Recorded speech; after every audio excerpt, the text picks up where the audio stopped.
first we have to install the Docker in our machine. This tutorial is basically for the Windows user, so we are going to download the Docker desktop for Windows first. In the Docker Hub, you'll find the button Get Docker Desktop for Windows. Click the button to download it. After downloading the file, install the Docker Hub in your desktop.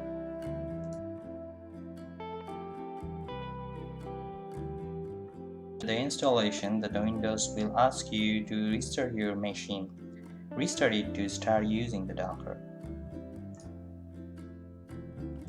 After restarting the computer, you may encounter with this kind of warning. Don't worry, just follow the link that's in the warning and you will be redirected to a page where you will be asked to download the Linux kernel update package. So just download and install it, and that will solve the problem.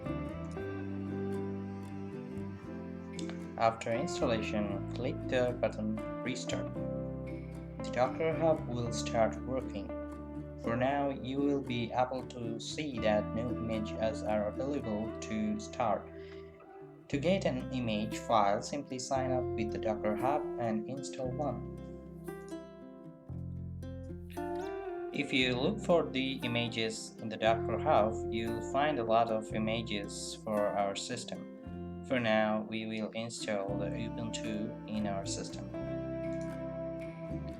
But first, let's check if Docker is running in our system or not.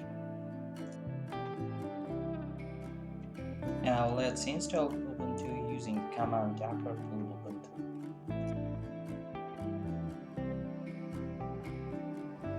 Now you will be able to see the Ubuntu image in your Docker Desktop Hub.